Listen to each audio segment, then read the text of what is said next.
So continuing with the next question. Yeah, someone wanted us to explore the concept of consciousness waking up versus the ego making efforts to wake up. So what's the difference between consciousness waking up versus the ego efforting to wake up? Very good question.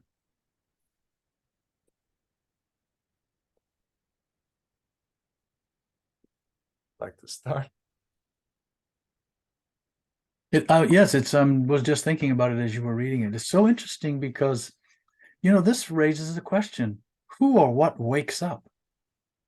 Who or what is asleep? And it is consciousness or awareness that is asleep and that wakes up. It is not the ego. It is not the feeling of I. It is not this sense of me as a person. When we hear these ideas and we encounter these teachings, initially, in most cases, I think we can say, most people, there's a tendency to assume, oh, that means me. I can wake up. I am now interested in waking up or becoming enlightened, or whatever you want to call it. But in fact, that is a sense of identity or a projection of identity in the mind. So the mind does not wake up. The mind is just the mind. It's just like a container or a jar in which reflections happen, thoughts happen, emotions happen. Reflections of awareness take shape as thought. That's kind of what the mind is. And so there's this feeling of I that has established itself in the mind, which we think of ourselves as that I, that's who me, that's who I am. So, and nevertheless, that's where we start. And usually we start from there. I am now going to make some efforts to try to be more awake. And that sounds valid, and it is valid on its own level, but it is still something that's taking place in the mind as a sense of I. And that is not consciousness. You can notice, what's interesting is you will notice that you're doing that. You can notice that there's an I in you that wants to wake up. And that which is noticing that is actually what can wake up, can be more conscious. So does that prompt some thoughts in you, Mihai? Yes. No shortage of thoughts about this stuff for Mihai. Yeah, and I want to clarify here, I mean, a fourth way, they don't use the word ego. So however, just like we equate in the previous part, consciousness, awareness, presence, being, ego, separate self, as they call it in modern day non-duality or the direct path, separate self, the separate sense of self. In the fourth way, false personality, or the imaginary picture of myself. I like this a lot. The imaginary picture of myself, the imagined sense of myself that is imagined by consciousness, which is asleep. When it is asleep, then it imagines itself to be something. First of all, it starts with imagining itself to be the body. It's unavoidable. We get this body, and then everybody, our parents, look at us as the body, and they say, oh, little Mihai, oh, he's so cute. Oh, look, he has big eyelashes or something. And then the consciousness gets, oh, I have eyelash. Oh, I am cute. Oh, so imagine a picture of oneself as the body, imaginary picture of oneself as the mind, and then the embroidery and the twisting. Imagine myself as being like a male. Yeah, I'm a man. I am a white man. I'm an educated man. I'm a Romanian man. Then it gets, I am a better I know better, or I am not good enough. So all this, anyway, all of this, and it gets like really deeply embroidered like a Persian carpet, thick, with the imaginary picture of oneself. All of this mean the same: ego, false personality, imaginary picture of oneself, separate self, ego. So Ramana would say the me thought or the me feeling, the me thought, the me feeling. So I totally agree with this. We start from the imaginary picture of myself. I was 16. I found this book. I thought that who I really am is this teenager that found this book. This teenager was inspired by these books, and then me as a teenager, I want to attain this thing what Gurdjieff was talking about. I want to become conscious, and so there's no way we all start there as the confused sense of self. It's still consciousness. The real self is confused.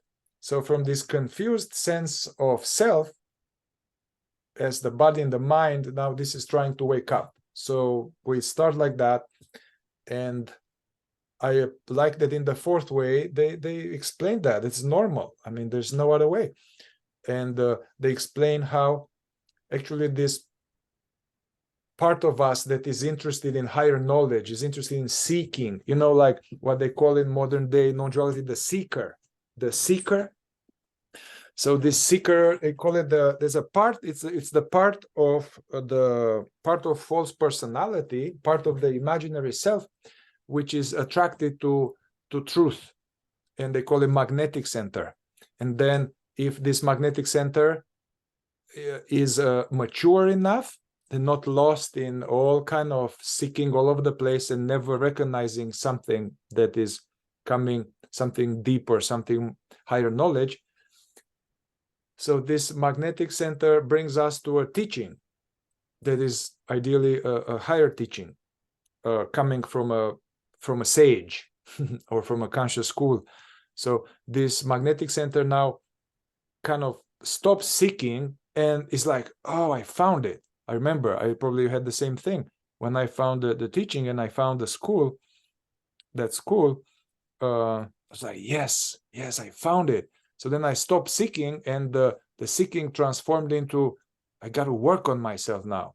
So this, which is still the Mihai, me, the imaginary sense of myself was now becomes a practitioner, a worker on oneself, and is trying to observe and to try to develop more sense of attention and not lost in imagination, not identify.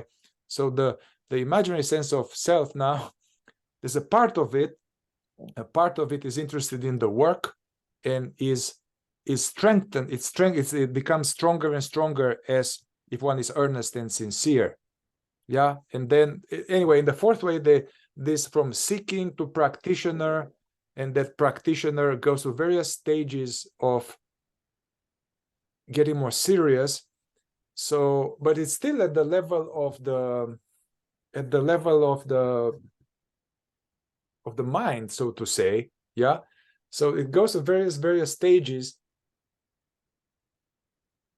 and at some point, as this goes through various stages, there will be some glimpse, or there will be some realization of, oh, wow, I am not who I thought I was.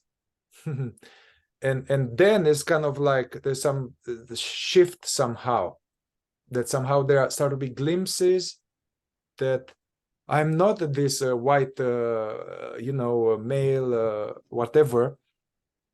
Is that the realization that consciousness, or the presence, is that which is here, the real thing, and the story of me, it's it's a story.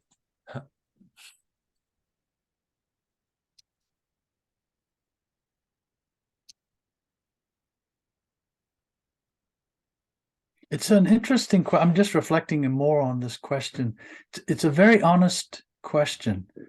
And I say that because it is hard to divorce ourselves, you might say, from the feeling of I.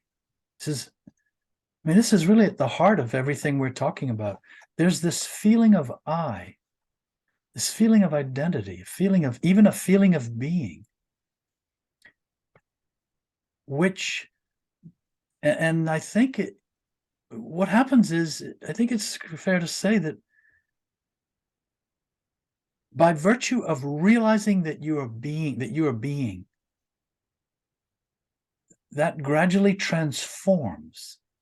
This feeling of I transforms, as you were saying, Mihai, into a dedication as a seeker, and then transforms even further into a genuine practitioner, we could say. You use that word.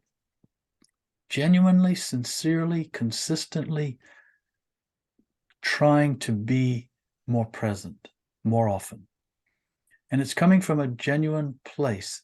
And there is a feeling of I in that. It's more pure, it's deeper, it's more authentic. You can feel it in yourself, it's more real.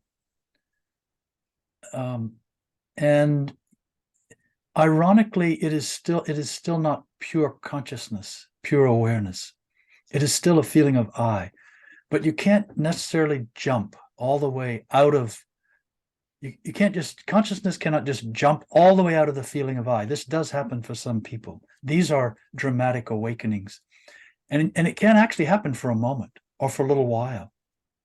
But inevitably, people find their consciousness is back in this feeling of I, and that's okay. So this question, it kind of speaks to both ends of the spectrum, where you're completely immersed in the feeling of I, and then you're completely free of that as consciousness. And there's a huge distance in between those two, you could say, or there are several dimensions of being between those two. And so this is the progression of awakening. This is the path. This is the path. It is this gradual, constant transformation of I, from false imagined I to a real genuine sense of I want to be here more often, on and on, to even to transcending the feeling of identity as I. But it's hard to fathom this when you're in it.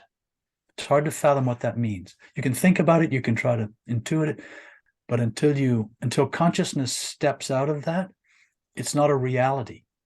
It's still an idea. And it can sound like a theory to someone who has not experienced it. So I'm hesitating here. I'm searching in something and to try to convey that the aim is not necessarily just to get rid of I or step out of the feeling of I. The aim in part is to align the sense of I, of me, more and more with present, wanting to be present, wanting to be conscious, wanting to be here. And not as a task you give yourself, because it's a genuine urge. There's an urge in you. Consciousness somehow knows it is asleep. This is kind of ironic. Consciousness knows it is asleep. And then it knows when it starts waking up. And there is a sense of I there that gradually diminishes.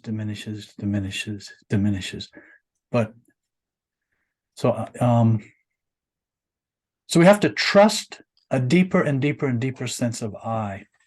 And interestingly, this is what Ramana Maharshi, he even said this: who am I? And ultimately, when that question is posed, consciousness sees the mind posing that question in search of what it thinks is I. And it's all happening in the mind.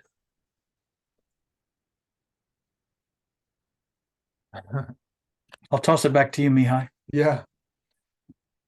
Okay, so yeah, I wish I was exposed to the self-inquiry as the Ramana style earlier.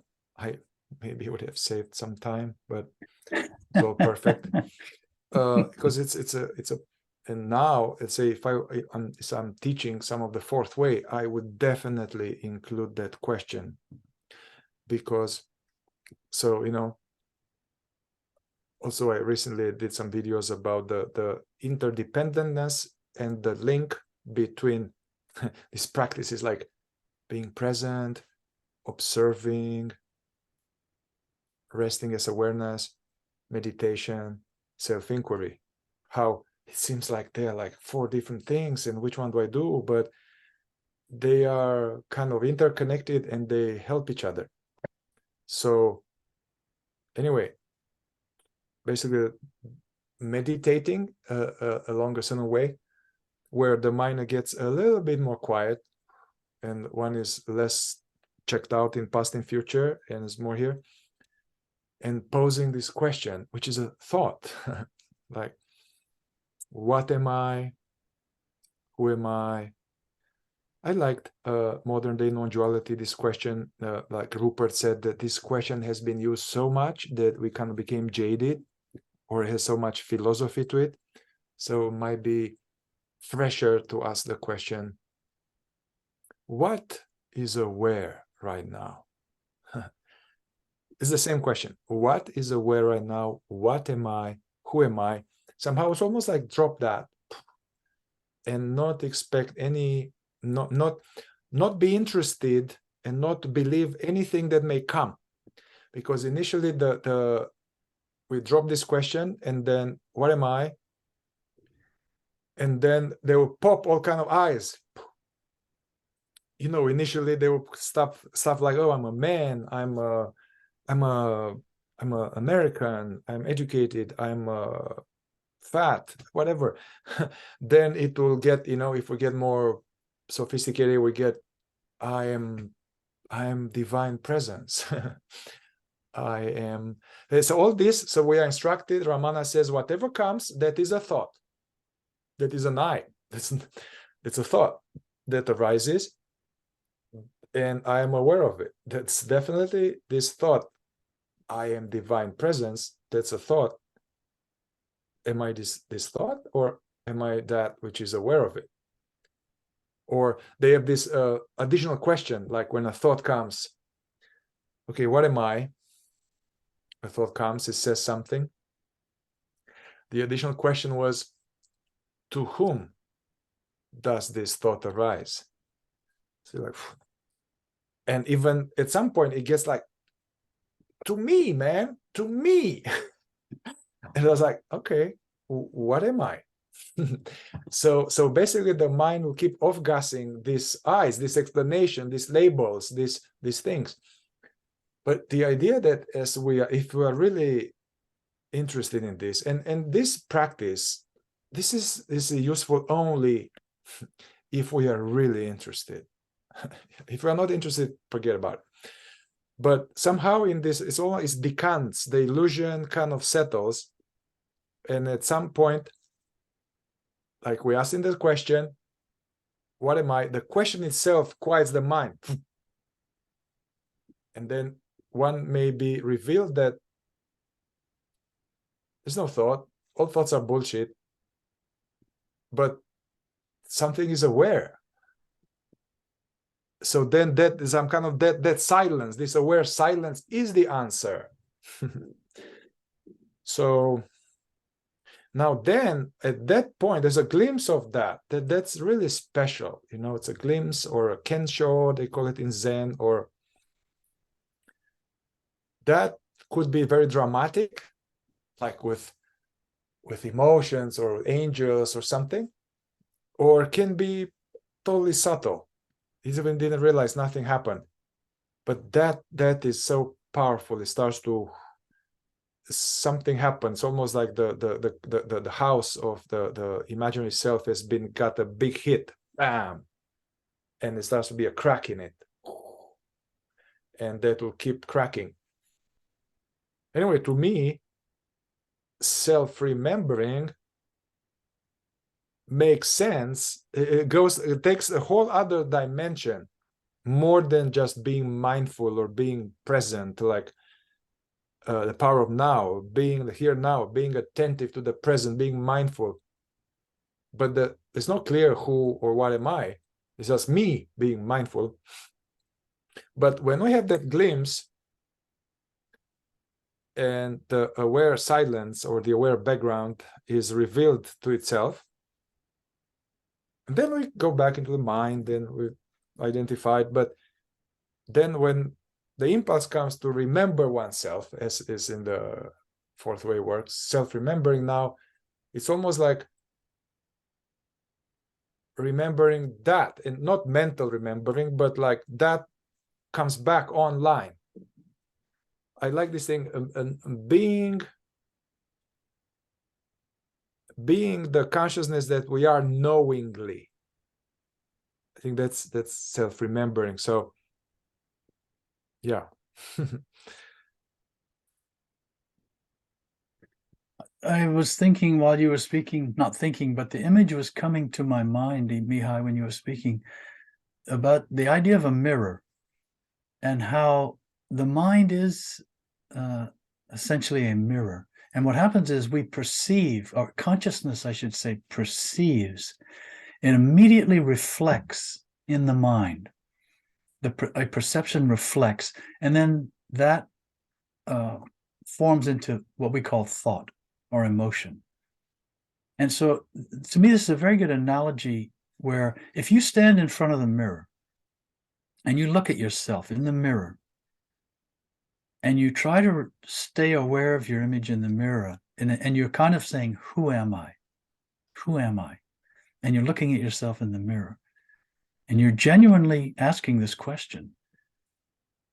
But it's a different, subtle awareness when you realize there is something in you looking out of your eyes, and it is seeing an image.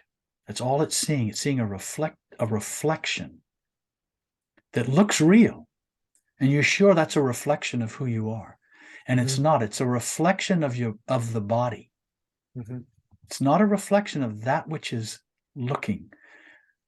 Because the mirror, and in the case of the mind, can only reflect an image. It doesn't reflect that it doesn't reflect the light, we could say, in this analogy. And it is very interesting to stand in front of a mirror and look at yourself and ask this question, and then look into your eyes, your own eyes in the image, and realize there's something behind your eyes looking out through your eyes. And it's on this side of you're on this side of the mirror. And that's where you are. That's your being. You are being on this side of the mirror. And the rest is just a reflection. It's actually backwards too, which is also interesting. We're seeing a backwards reflected image of ourselves in the mirror. That's not actually what we look like. But this is a very good analogy, which is used often in many teachings, because it speaks to this fact that when we can see it, we think it's real. And we even think that's who we are too. We think we are real. And the same thing is happening in our mind as is happening in the mirror in the bathroom. Consciousness, there's this feeling, this word I, and we think consciousness, it's not that consciousness is confused, it's that consciousness is not aware. And because it's not aware, a confusion arises in the mind that thinks this is who I am. It's the result of consciousness being identified with the mind, and the mind then starts querying and acting as though it's I. So I recommend this though, about standing in front of the mirror for a long period of time and looking, and then trying to realize where the looking is coming from. And also what you can realize is you will never see the looking. You will never see the source of that looking. However, the source of that looking can be aware of itself. Looking. So this is it can be a very interesting a little exercise. Yes, Mihai. Yeah, we talked about this, that the difficulty of basically if we try to catch a glimpse of what we are, of the being, as an object, that doesn't work. It is like the trying to pinpoint, to put the finger. We can't put the finger on the finger. Or the eye, the eyeball. The eyeball sees everything, but it cannot see itself. I mean, you need a mirror for that. And even then, it is not the eyeball that is seeing itself. You're looking through the eyeball. Yeah. The eyeball does not eyeball, see itself. Yeah. right. The eyeball is like a camera lens through which consciousness sees, because you can see actually there are images. One can see images with the eyes open or eyes closed. And then also there are people that are blind. My grandpa was blind from the war, and I have a friend now who cannot see temporarily. And they realized, oh God, it's like not the eyes that we're seeing, it's that which is aware that sees with or without the eyes. But I want to go back to a question here. Or before I go to a question, we talk about Ramana here. And so Ramana was saying that as we do this process of, let's say, purification of this confusion, and consciousness being more aware with that, with any technique, whatever, all kind of techniques, then we are different people, so different techniques work for us, for our configuration. So first they say that the me thought gets more purified. So the distortion in the mind about oneself, that is the first level that gets more clean. So somehow it gets more clear that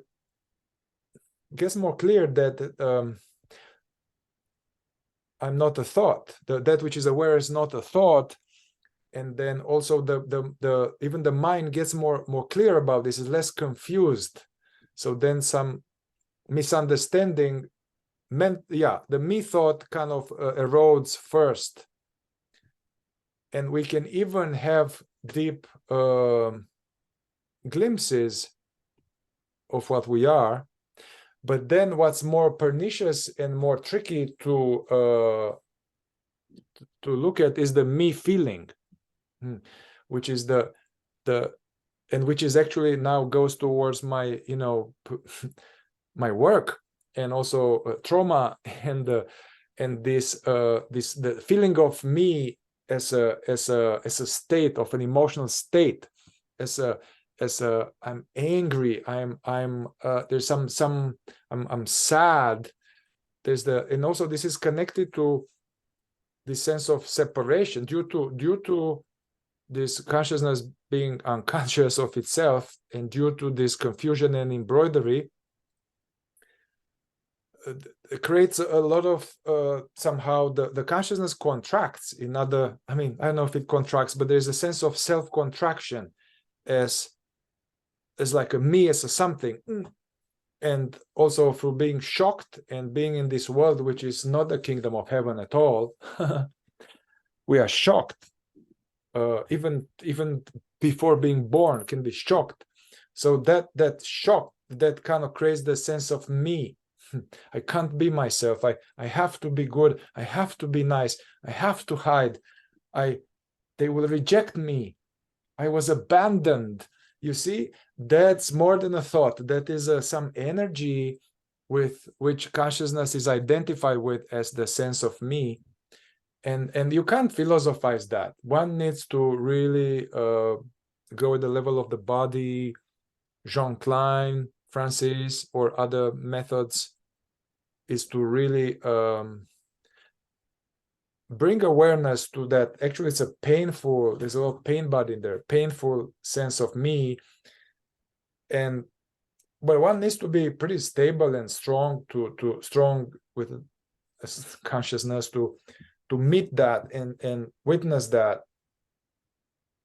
And in that process, it will kind of loosen up a little bit, and it will be again clear that, oh, even this, I was hurt. Can I find this I that is hurt by being abandoned or being beaten? Where's this I? Then you see, there's this in the stomach. It's like this, okay, actually it's not an I, it's some energy that is being noticed. You see the identification. So different phases of like the loosening up the me thought and then the me feeling. I think we can say, Mihai, this is occurring to me as you're speaking, that identification, what we call identification, could be seen as a contraction of consciousness. And that contraction of consciousness creates contractions in the body and in the mind, in the four centers. And so sometimes I think it's why we may need to work on the contraction that's in the body and mind in order for the contraction of consciousness to release, to become less identified. Now, it's also true that you can pop out, consciousness can pop out, and as soon as consciousness is no longer contracted, let's say, no longer identified, that immediately has an effect on the centers, on the body and mind, and that can neutralize, let's say, a contraction in the body, in the mind. But normally, not normally, I think in most cases, in many cases, it happens the other way around. Especially in your case, Mihai, you work with people with trauma or serious injury or serious loss, intense injury, that there's so much contraction in the body and in the mind that consciousness cannot realize itself. It's too tangled up in the body and in the mind, and so it has to untangle, disassemble from identity first in order to realize itself. I'm just saying this out loud. I know you and we talk about these things. I'm not as familiar with what you do in your work as a psychotherapist with somatic body work, shadow work, and all that, but I just wanted to put that out there. I think being born on this, as Gertrude would say, is ill-fated planet. Why? Because we are unaware of what we are and unaware of the relation with the Creator and all that is. So being born in this planet where there's always a bunch of wars all the time, ever, constantly, and being raised in us by too, in us too. It's the same phenomenon, yeah, on a different scale. Yes, and being raised by people and educated by people that are unconscious, that's traumatic.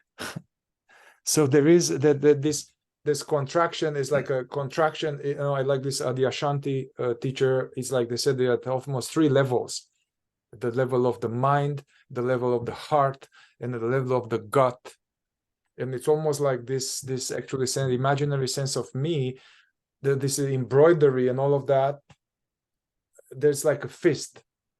It's like a fist, and then through spiritual work, through inner work, this fist is like loosen up a little bit, and then it's like, but we can't, if we can't do it like that. That's why actually, yeah.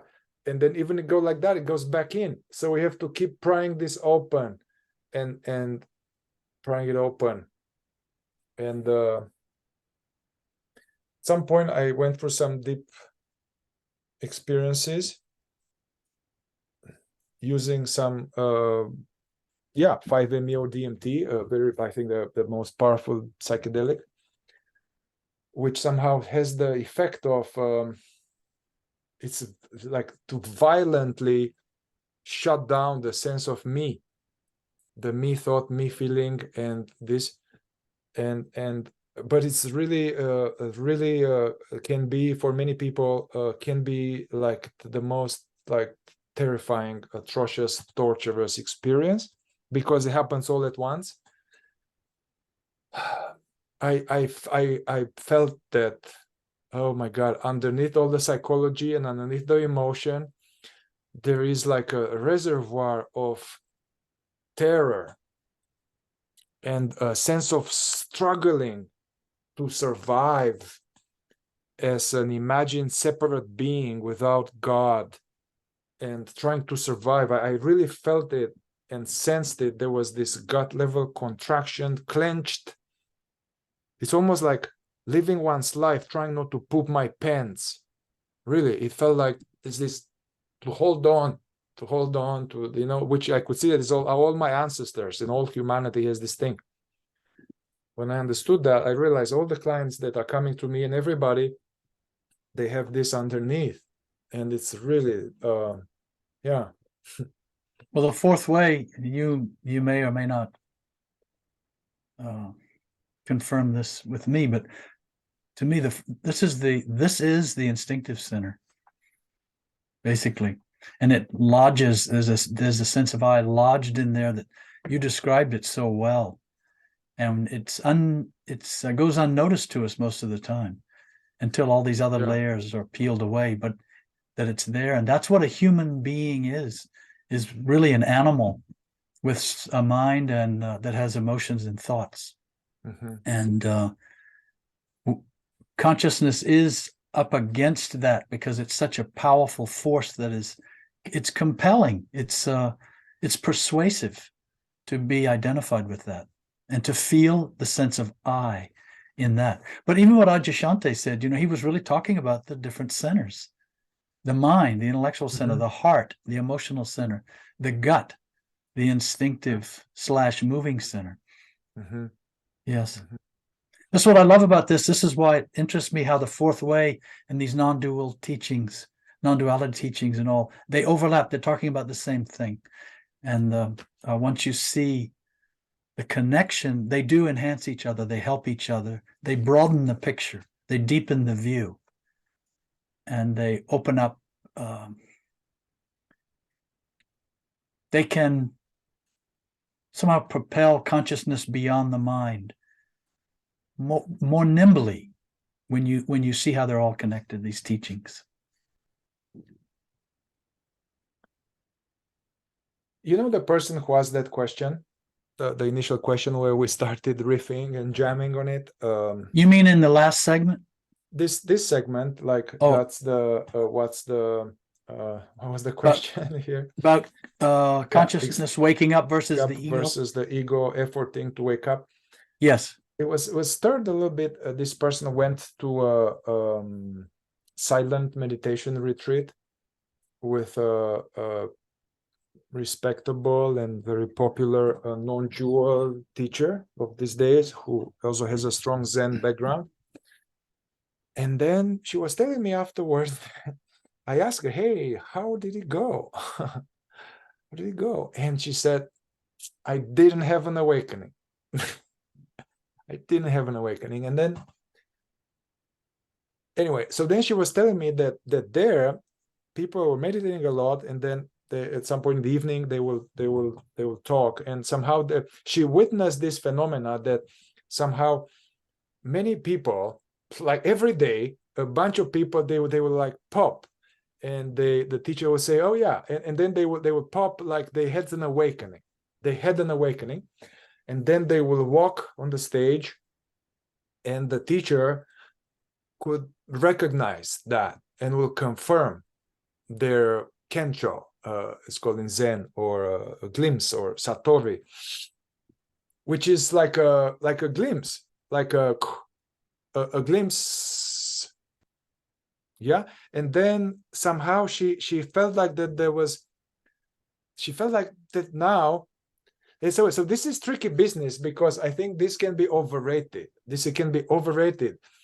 First of all, one can have a higher state, like where, let's say, more emotional, more love and quiet mind and pleasure in the body, bliss, and some sense of like, oh, it's all love and God. That actually is a mystical state that comes and goes. I remain the same as me. I'm me the guy who had the revelation of the divine. I mean, it is beautiful and it is essential. Yeah. Now there is another kind of state where there is like a glimpse, like where realizing that, oh wow, realizing of not being the body, not being the mind, and somehow it's a temporary or a glimpse of consciousness realizing itself. And that is from one angle more useful, because that may still go away, usually it goes away, but there's something remains there. There's some deep, there's an understanding of oneself. It's different. So actually, so I work with people, they come to me from the Kilby inquiries, and many people who are serious practitioners, and they've been dedicated to meditation all their life. And I would say 1 in 4 or 5 people, they come and they tell me that they had an awakening, and they wake up like years ago. But they come to me because they have suffering and problems and relational patterns and addictions and depression and all kind of regular stuff like everybody else. So I'm asking them to identify where they're at. I said, hey, so tell me about your awakening. And they tell me a memory of something. And then I ask them, so after that, what is left? What is still here after that? You know, so the second case of glimpse about our true nature is much more useful than realization of the divine as an ego, and then it goes away, you know.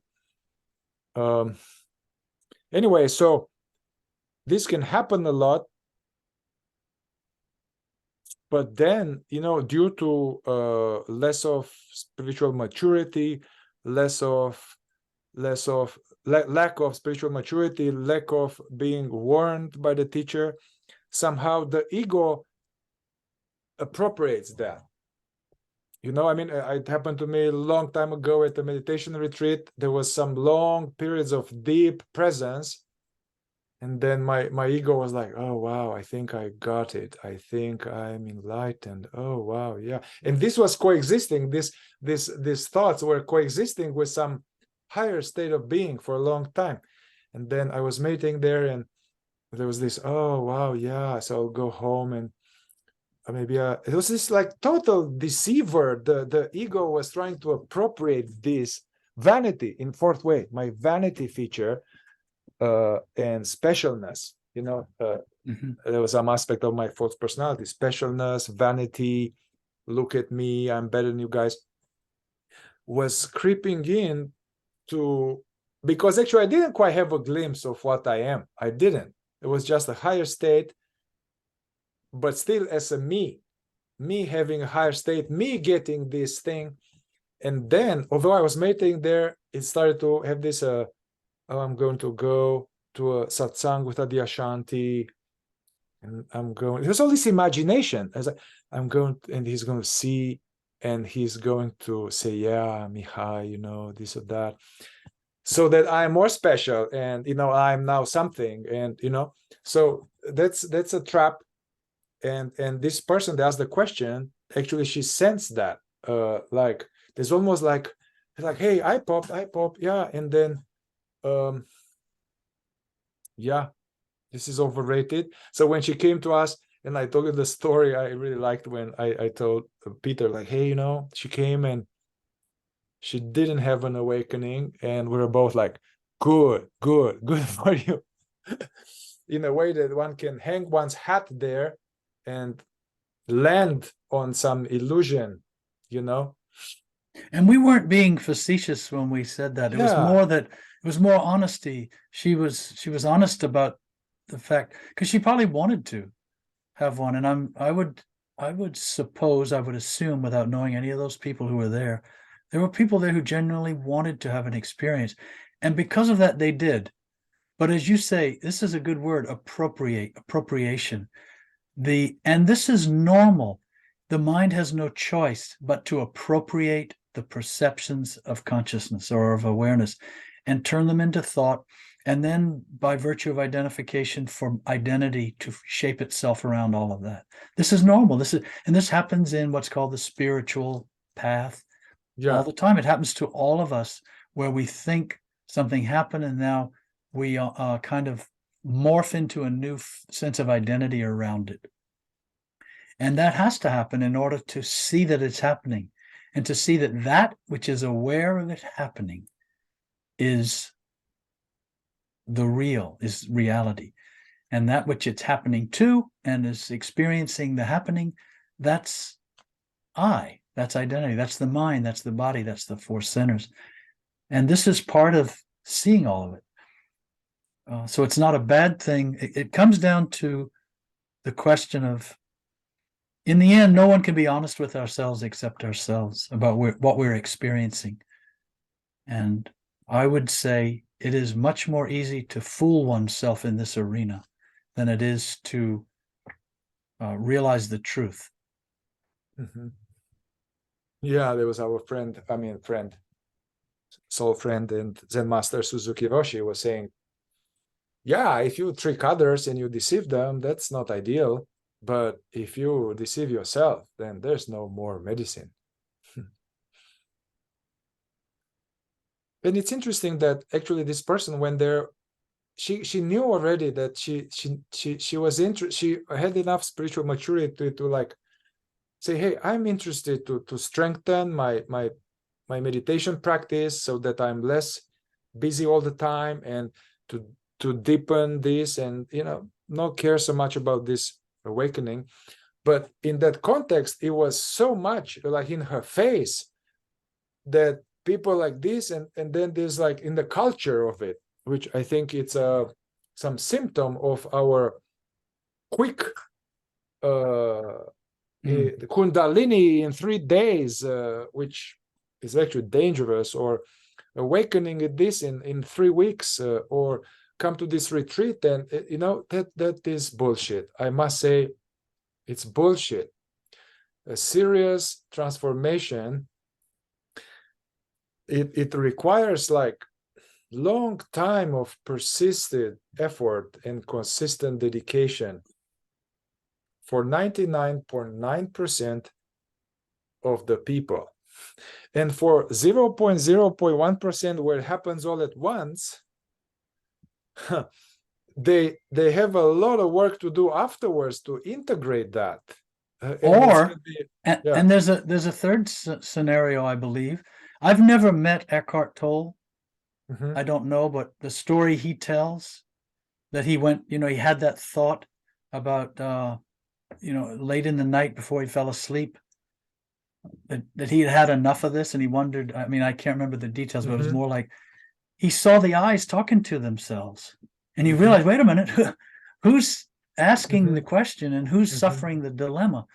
My supposition is, and again, I don't know Eckhart, with all respect to Eckhart, and but my feeling is he had actually undergone a long period of preparation, and there was consciousness and awareness witnessing his years of depression and his years of struggle and all the things he went through in his life. And so it didn't happen, bam, suddenly out of nowhere. Even if he was not cognizant. And I'm guessing he might agree with this. He might say that, yes, in fact, there was a lot that went into that, because there was a lot of suffering, and suffering was the preparation.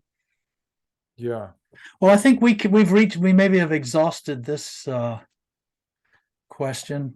Maybe we can turn to one of the other questions, or maybe do that in another segment. I just want to say one last thought here. Yes. I remember David Hawkins, who actually I'm very grateful for him, helped me get out of a spiritual community that was not healthy. So he actually had some similar.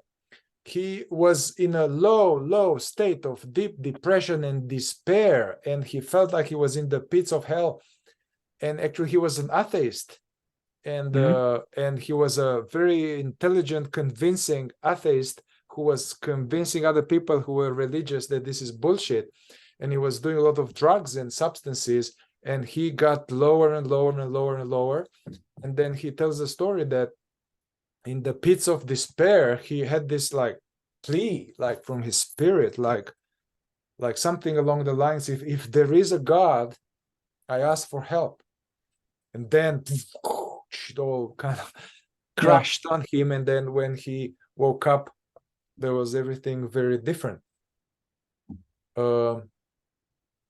Yeah. Also, other people, they have this, but at the same time, they've been studying for 20 years. They've done a bunch of stuff for 20 years or 30 years. So there's this case.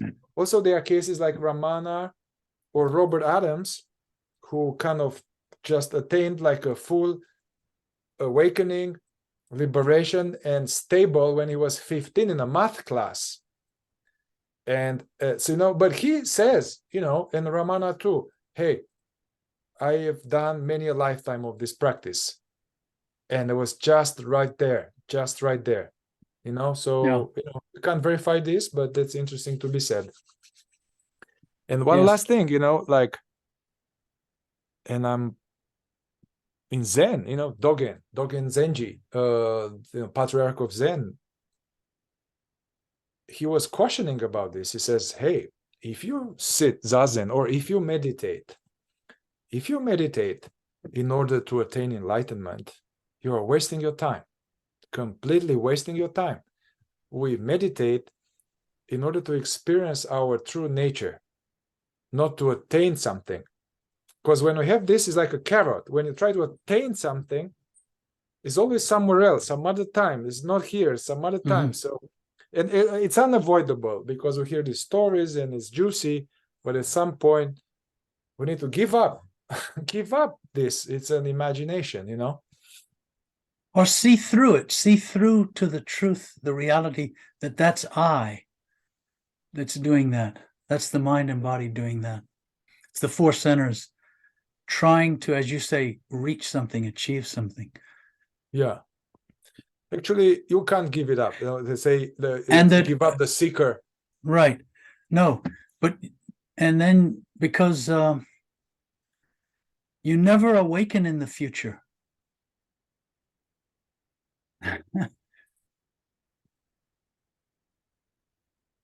Yeah, like they say, oh, give this up. It's not possible. And from one angle, that party knew it's useful. It's meant to bring us to a point where you hit the wall. And so that's very useful, to hit the wall and to give up hitting the wall. And the giving up of that, or giving up the seeker, comes from a deeper understanding. Yeah. And then it's just something changes. All right. Okay. Thank you.